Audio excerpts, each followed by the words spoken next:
Bonjour à tous et bienvenue sur la chaîne Hastings, le podcast spécialisé dans l'histoire et le patrimoine de la Normandie et de la Grande-Bretagne.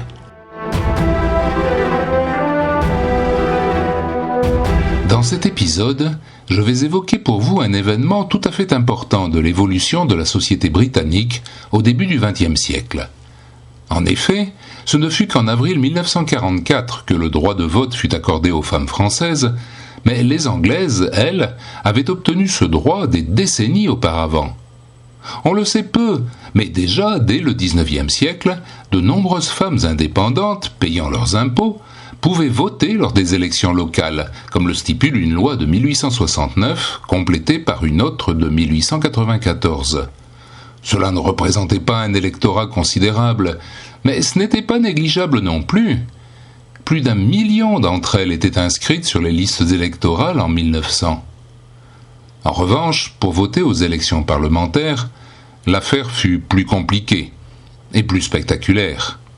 Des mouvements de revendication avaient déjà commencé à se structurer dès 1868, puis en 1897.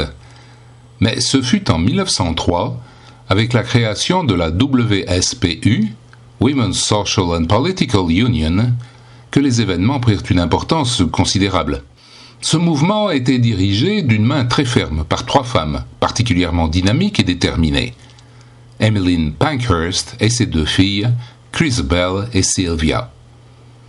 Pour faire valoir leur cause, les Pankhurst et toutes leurs suffragettes employèrent des moyens de plus en plus radicaux au fil des mois.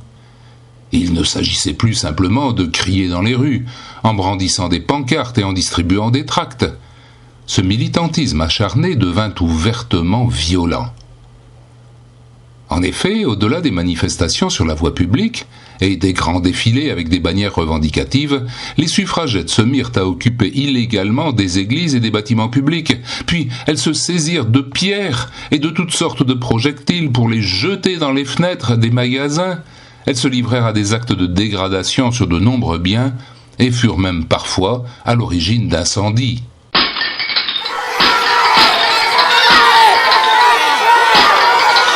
On assista à une véritable escalade de vandalisme. Bien évidemment, de tels agissements n'engageaient guère la population à trouver leur mouvement sympathique, surtout à partir de 1912. Et forcément, la réponse des autorités ne se fit pas attendre.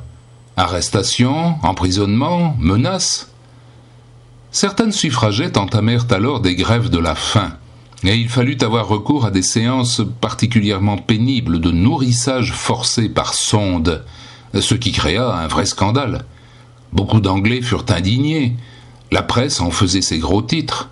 Tout le monde commençait à en avoir assez. Cette affaire aboutit à la proclamation du curieux Cat and Mouse Act en 1913. De quoi s'agissait-il ? Eh bien, une prisonnière était temporairement libérée si la grève de la faim qu'elle avait entamée mettait sa vie en danger.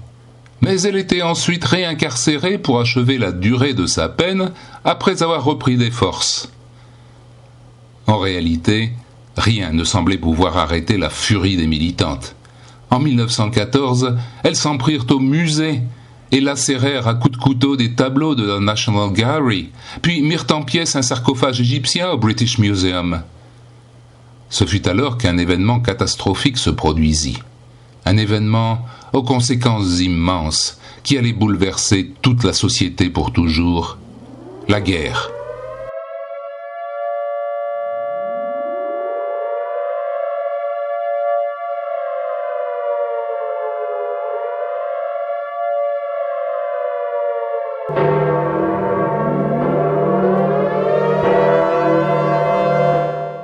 Le début de la Première Guerre mondiale représenta un tournant décisif dans ce mouvement. Emmeline Pankhurst, pressentant sans doute les horreurs qui se profilaient à l'horizon, appela ses troupes à ne plus se livrer à aucune action militante spectaculaire et à faire profil bas. Les temps changeaient, les mentalités aussi. Malgré tous ces débordements répréhensibles, le mouvement des suffragettes avait su faire réfléchir et les esprits avaient évolué. Au point qu'en novembre 1918 fut adopté au Parlement l'acte qui accordait le droit intégral de vote aux femmes de plus de 30 ans, sous certaines conditions. Le 14 décembre 1918, elles purent voter à une élection générale pour la première fois. Et exactement 10 ans plus tard, en 1928, fut enfin adoptée la loi qui étendait ce droit à toutes les femmes de plus de 21 ans, sans condition, à égalité avec les hommes.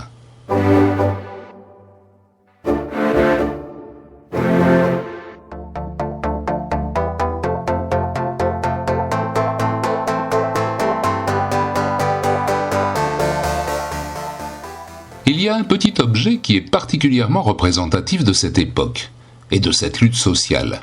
C'est une pièce de monnaie que l'on appelle un suffragette penny. Il s'agit d'une petite pièce qui a été volontairement détériorée à la main. Sur le visage du roi Édouard VII, on a poinçonné le message « Votes for Women ». De nombreuses piécettes ont ainsi été défigurées par les suffragettes qui les remettaient ensuite en circulation.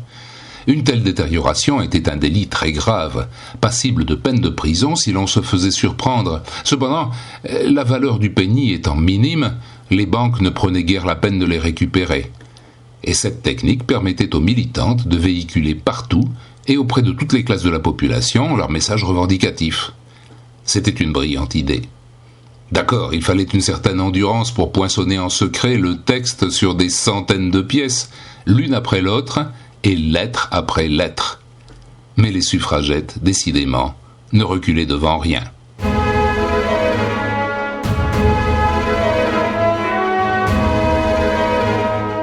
Je vous invite à me retrouver très bientôt pour un nouvel épisode du programme Hastings.